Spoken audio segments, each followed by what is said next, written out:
Data might be the saddest character in all of Star Trek, which sounds ridiculous. Because for most of his life, Data couldn't even feel sad. He couldn't feel lonely. He couldn't feel rejected. Not the way you and I understand those words. And somehow, I think that's exactly what makes his story so heartbreaking. We remember Data's early years as comedy. Him trying out humor and landing it wrong. Him misreading an idiom, taking it completely literally, standing there waiting for someone to explain the joke.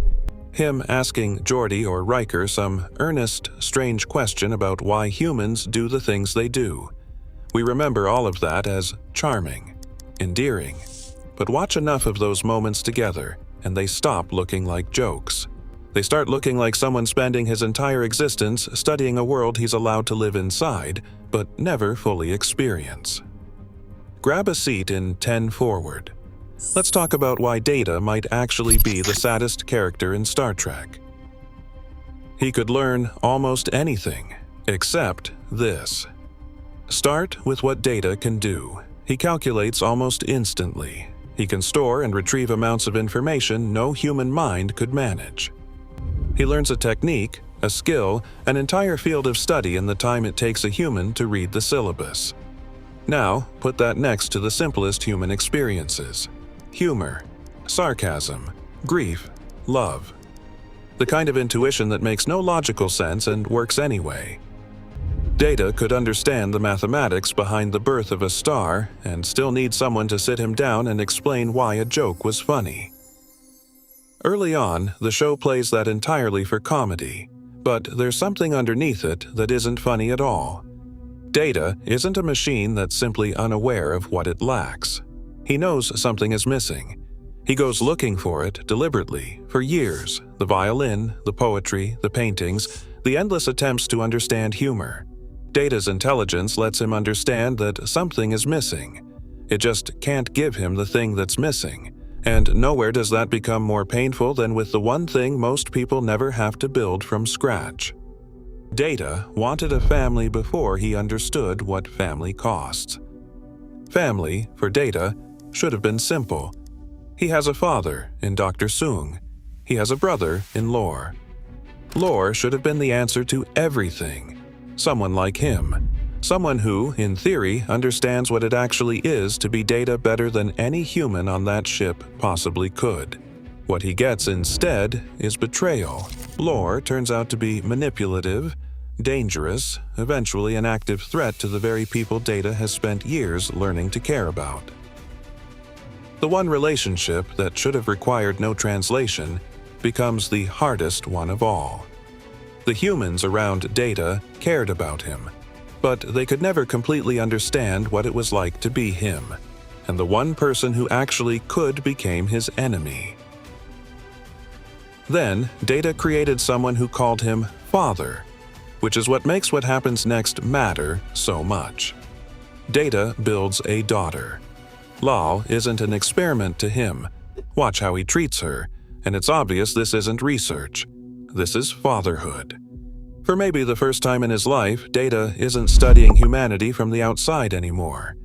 He's inside one of its deepest relationships, doing the work of it, teaching her to walk, to speak, watching her make choices he never got to make at her age, watching her surpass him in the one place he's spent his whole life falling short. She uses a contraction he's never once managed himself, and instead of feeling threatened, he's proud. And then her systems begin to fail. Data works to save her. An admiral who came to take her away ends up beside him instead, hands inside her neural net, and afterward can barely describe what he watched. Data working faster and more precisely than anyone he's ever seen, refusing to stop. It isn't enough. Here's the part I want you to actually sit with.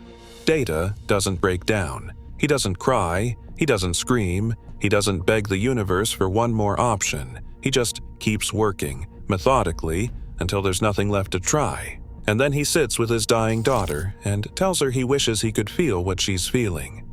And Lal tells him that she'll feel it for both of them. Everyone else in that room gets to grieve Lal in the ordinary way. Data has to understand what grief is supposed to mean without being able to feel it the way they do, and then carry her memories inside his own mind for the rest of his life anyway. Because preserving her memories is the only form of mourning he knows how to give her. And somehow, after that, Data kept going. That's what makes his life so hard to watch, which is when everything from earlier stops being comedy. The humor, the art, the poetry, the holodeck programs, the cat he adopts and cares for with genuine, patient attention, the romance he attempts and fumbles his way through, the friendships he builds, carefully, on purpose, with people who don't always make it easy. These aren't quirks, they're doors. Data keeps trying different ones. Maybe humor will get him there, maybe art, maybe love, maybe friendship, maybe fatherhood, and each one gives him another piece. Never the whole thing. Because Data doesn't want humanity because humans are superior. He wants it because he spent his entire existence surrounded by things that matter to people in ways knowledge alone has never been able to explain to him. That's not Data wants emotions. That's Data trying to understand meaning. And then he finally got what he wanted. Which brings us to the emotion chip, a piece of technology Sung built specifically for his son, the one gift meant to close the distance Data spent decades trying to close on his own. At first, this should feel like the payoff. Years of studying humanity from the outside, and suddenly the things Data only understood as definitions become things he actually experiences. Fear stops being a concept. Humor stops being an equation he solves after the fact. I'm not going to tell you Data became human. He didn't. But for the first time, the gap between understanding something and feeling it actually starts to close. Here's the bittersweet part, though. The closer Data gets to what he wanted, the more capable he becomes of feeling everything that comes bundled with it. Humanity was never just love, joy, and laughter.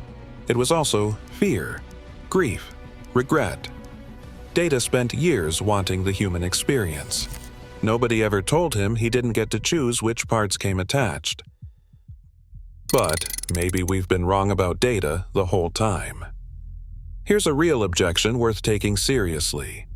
Was Data ever actually incapable of emotion, or were we simply defining emotion too narrowly the entire time?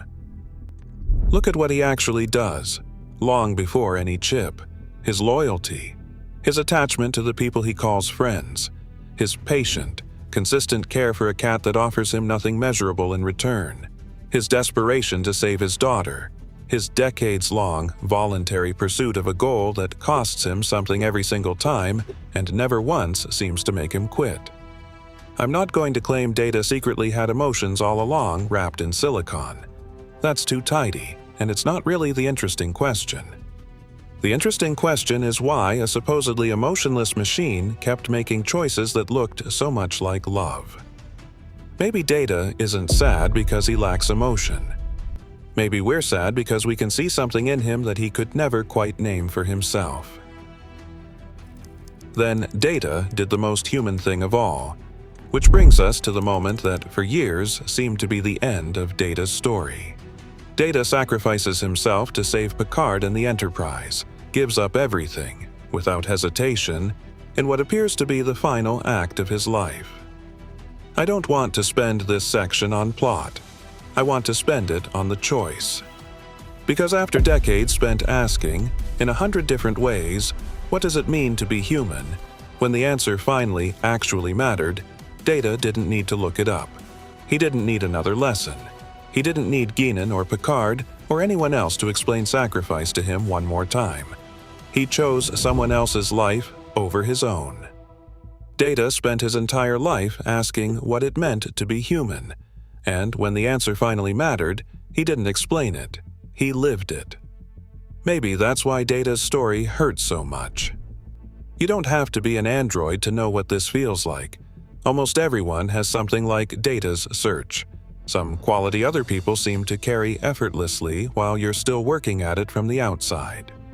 Confidence, belonging, the ability to walk into a room and simply fit. Something you can study for years, take notes on, practice deliberately, and still wonder why it comes so naturally to everyone else. Data spent his life believing humanity was somewhere ahead of him, a destination, something to eventually earn. But maybe that's the actual tragedy.